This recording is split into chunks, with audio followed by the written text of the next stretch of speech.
Today, we've got a video that was sent in by one of the FUD fighters, one of you guys in the community there. So thank you for helping source all of these pieces of misinformation out there around electric vehicles and sustainable tech. This comes to us from the channel Adam Something, and the title is currently, it's 2025 and electric cars still suck. But as you can see from vidIQ here, they've actually changed the title many times because this video is not doing very well for them, and I'm not sure why. But let's dive in and see if there are some things in here that maybe were a little misleading, maybe on purpose, maybe not.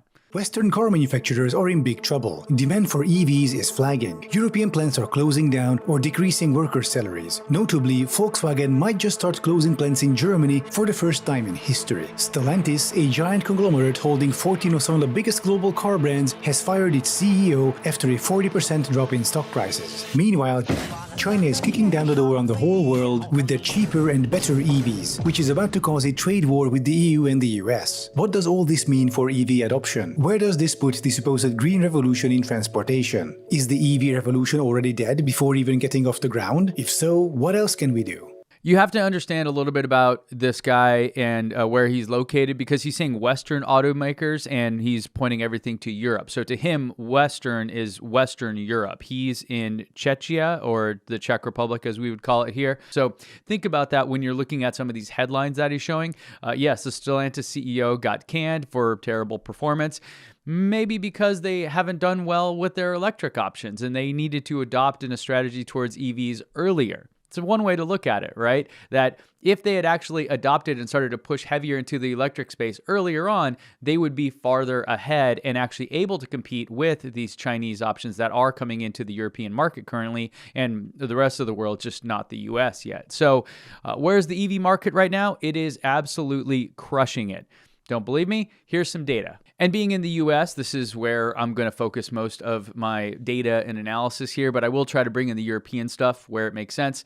We have data here from Cox Automotive with the latest numbers from November 2024, showing that year-over-year sales for electric options are 13.6% in the US, and for the used EV sales, we're up 61%. So massive increases in electric options here in the US, which is notably much further behind Europe when it comes to EV adoption. And in fact, if you look at car sales globally, all of the growth in the past 7 years has come from the electric side. We've actually reached peak gas car or internal combustion engine vehicle sales, and since then all the growth has come from electric options. So where's the EV movement stand today? It stands better and stronger than it ever has when you look at actual data and avoid headlines from months ago about cherry-picked little segments of the industry. First, we should tackle the elephant in the room, namely that today EVs in general are kind of bad.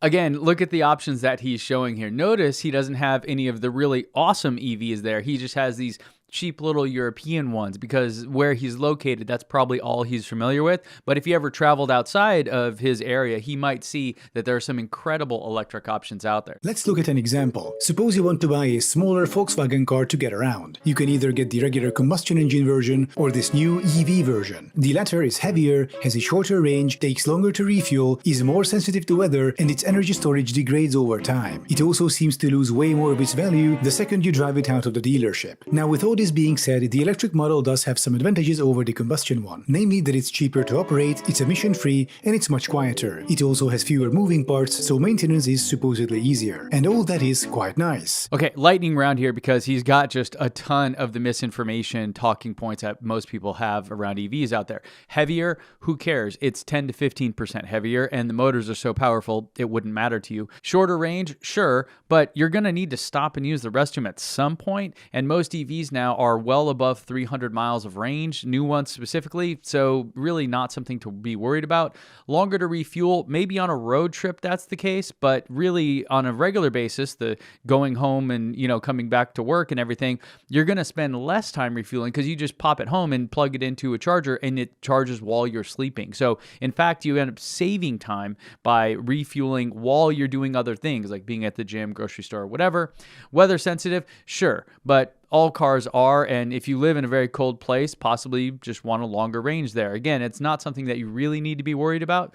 The batteries do degrade slightly, but we're seeing a huge amount of data here. In fact, we now have studies showing that EV batteries should last around 40% longer than automakers originally anticipated. So that, along with advancements in batteries like solid-state batteries coming online, as well as LFP batteries, that's really not going to be an issue. And already it's one where you're looking at like 20 years of life, maybe 15 to 20 years before you have to really be concerned about it, so it's not really a concern. Lower resale value. Sure, this is very subjective to the auto market. There was a time recently during COVID when actually used EVs were priced higher than new ones because new ones you couldn't buy. And so it's one of those things where that is just very, modular and changes all the time. Maybe that's true today, but tomorrow it probably won't be. If you are willing to pay an extra 8,500 euros for the pleasure. Seriously? 37,000 euros for a city car? No wonder Western EVs are in trouble. I couldn't find these actual numbers to be validated anywhere. I went to the German website, which is, I believe, the one he's using here. And you could see that the ID3 variant that I'm looking at is 36.4 thousand euros. And then if you were to look at the Golf variant for the same trim level, the Gold trim, you can see that it's 32.4 thousand euros. So 4,000 euros difference, not 8,000, which you would save easily over 5 years on fuel and maintenance savings alone. So he either made these numbers up to fit his narrative or he took them from a long time ago. But either way, he forgot to include the fuel and maintenance savings and the true cost of ownership, which of course make EVs the better financial decision. And the problems with EVs don't stop at the price. Looking at this McKenzie survey from February 2024, about a fifth of customers are disappointed in their EVs and are likely or very likely to switch back to a combustion car with their next purchase. Yeah, that McKenzie study is kind of flawed, and I've talked about it before, mostly because it was a small sample size and it was mostly brand new EV owners that just didn't know enough about how to own and operate and all the benefits yet. They really hadn't realized those things because they were so new to it. Now, since then, a much larger and more comprehensive study has been done, and they showed some different results. This comes to us from the Global EV Alliance in their Global EV Driver Survey in 2024. There were 38 countries involved, 64 organizations, and 336,000 plus members. In it, 97% of EV owners are satisfied or very satisfied with being an EV driver. And when asked if they had to replace their EV tomorrow, 1%, in fact, I think it's less than 1%, would choose a gasoline or diesel car. 92% saying that they would replace their EV with another EV. So that initial study from McKenzie there really had a lot of issues with it. And since then, a much larger and more comprehensive study has shown quite the opposite results, leading us to just continually want more data, honestly. This is the Global EV Alliance, but, so they are sort of biased in what they're looking at. But definitely it being a larger study of actual EV owners gives it much more credibility than a small study from the guys that just aren't the best at predicting things. McKinsey, they're the guys that said that the cell phone market would only ever be 900,000 people in the world. Yeah, they told this to AT&T. They also suggested buying Enron. Good investment. They also suggested Time Warner's merger with AOL. Yep, and they also suggested General Motors' poor strategy against Japanese automakers. So McKinsey isn't really known for, making good predictions. And so with that study there, I wasn't surprised. And the only real annoying thing about it was that so many media outlets took it and ran with it without actually looking at the data and seeing that how flawed and kind of off it could be. With China set to steamroll the market with their affordable EVs, we might ask the question, what were Western car makers doing until now? How come that after more than a decade of supposedly feverish EV development, Western EVs are overpriced pieces of shit set to be blown out by their Chinese competition? That's because instead of focusing on EV development for the past decade, Western car makers were busy getting rich in China. He's not entirely wrong here. All the Chinese EVs that I've seen in person pretty much blow most of the other EVs on the road out of the water. And I was just in the Japan Mobility Show in October 2023, and I got to see a lot of them up close. Now, that said, the Tesla Model Y was still the best-selling car in 2023 worldwide, beating out the Toyota Corolla. And in 2024, it's looking like it might defend its title, or come pretty close. And a quick reminder that Tesla, you might think of as just a US company, also has factories in China and Europe. So they are a global player that are pushing lots of units out. And of course, they're by far the most valuable automaker in the world. Like, it's not even close based on market cap alone. So Tesla is really dominating the EV space still, but the Chinese EVs are no slouch, and they are definitely going to start really kind of become more prevalent throughout the world as they're allowed into markets, or even with tariffs, they can still probably surpass those and still offer great value, meaning that it's coming.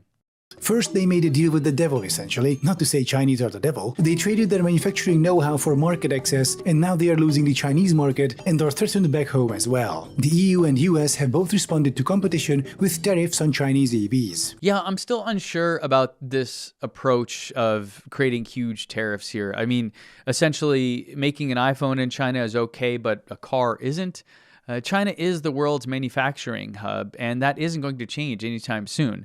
But I guess I'm more of a free market optimist, so I suppose that these brands should be forced to compete with each other versus using politics to prop up certain companies or industries. But I suppose we'll see what happens here in the US as the political tides sort of are changing. Trying to solve the Chinese EV problem with tariffs is like trying to kill a hostage taker with a shotgun from a distance. This shows that he has no idea what he's talking about. Those are not shotguns. Come on, man, get your guns right. And now to the moral of the story, which I think is twofold. First, state investments work. Western countries let private corporations loose on the EV problem, while the Chinese government involved itself directly in development. The Chinese have results, we don't. It seems the invisible hand of the free market was busy doing something else. That's funny. And he's not wrong. In China, when they say do this, it tends to happen. And that's what you get with authoritarian communist type government. But there is something weird here about someone from Eastern Europe arguing for an authoritarian type of government that just seems off to me. So I'm not sure where he's coming from with this. The second moral of the story is that EVs are an inherently shit way of solving emission problems. Why should we need multi-ton hunks of metal to get around to begin with, costing tens of thousands of dollars? At that point, you're putting emission reductions behind a massive paywall that most people are unable or unwilling to jump. All right, here we go. So, EVs are a shit way to reduce emissions is the most egregious misinformation lie that I've heard from anyone in a long time. They are an incredible, probably the best way to actually reduce emissions given the current system of roads and transportation that we have. Now, in Europe, things are quite different. How do I know? Well, let's look at public transportation in Europe versus the US. Using data from traveltime.com, they have some really beautiful maps here that compare public transport connectivity in Europe to other parts of the world. And let's look at the US. Yeah, tens of millions of people living nowhere near public transportation. How is that going to work? A car is the only way to get around. There really isn't any other choice. Now, if you go to Europe, where he's located, yeah, it's quite a different story. The dark purple here is essentially how well connected they are versus more disconnected. And it is just, it is insane how much different it is in the US versus Europe. So we can sit around and say cars suck, let's not have cars all we want, but that is just pure magical thinking. In the US, you absolutely need a car in almost every major city, with the exception of maybe a handful. Cars are here to stay. That is definitely not changing. And if you try to bring that up, you're really just living in fairy tale land and not based in reality. It would be great if we could get rid of cars, but we can't. So what can we do? Well, if we look at data from the American Lung Association in a report that they put out not too long ago, they show that a transition to zero-emission vehicles would save more than 100,000 lives and generate $1 trillion in public health benefits. That is $1 trillion for maybe more rail lines or more bike-friendly cities. Lots of ways that you could use that money. And already we're seeing the fruits of this, as EVs have helped vehicle emissions drop to historic lows in the United States. Yeah, so it's already happening. And as EVs become more and more prevalent, it's going to continue to happen. And if you look at countries like Norway and some of these other ones that have huge penetration with EVs, Yeah, they're seeing the exact same thing. No one really argues that whatever's coming out of the tailpipe of that diesel car is somehow better or equal to the nothing that's coming out of the electric tailpipe. What if you have to carry 80 kilograms of luggage while also taking both your disabled grandmothers to the hospital?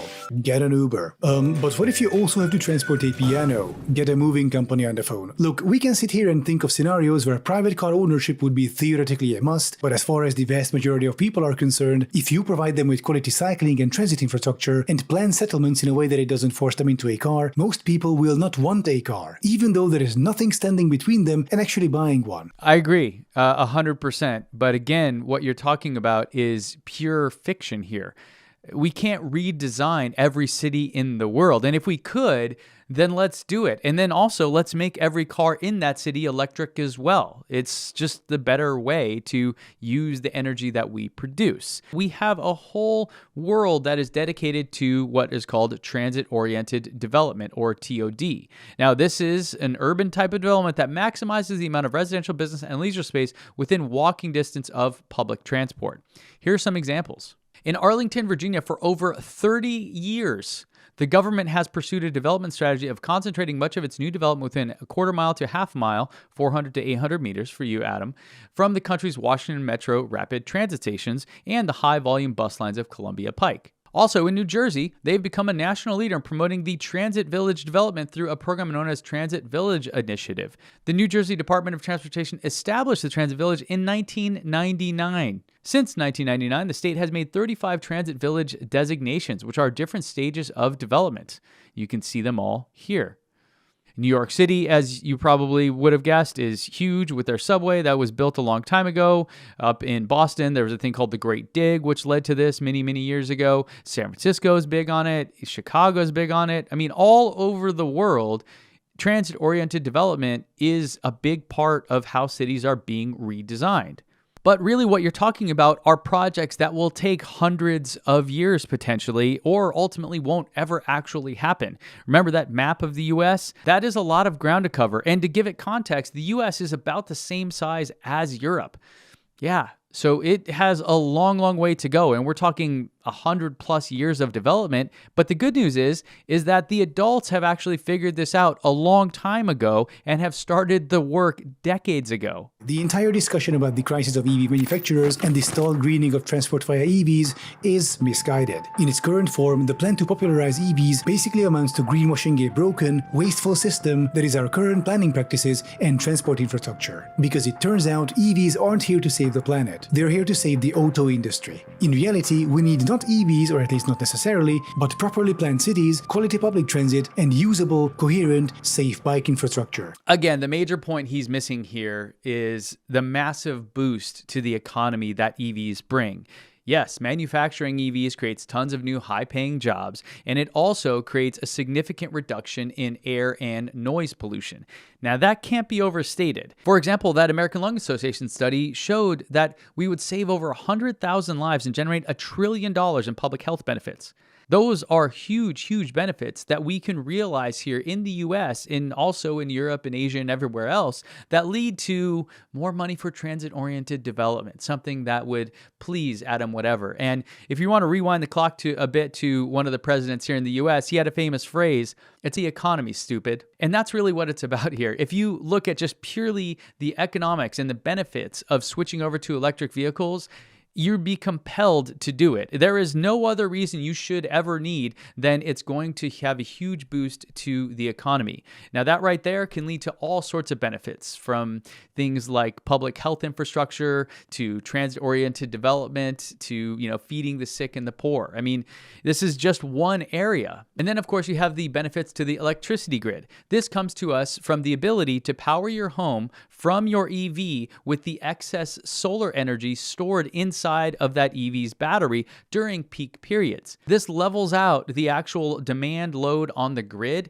making it much cheaper and affordable for the grid operators to deliver and supply that energy, meaning that we can help stabilize the grid and deliver energy at a lower cost by adopting things like vehicle-to-grid technologies and solar subsidies for people on their homes.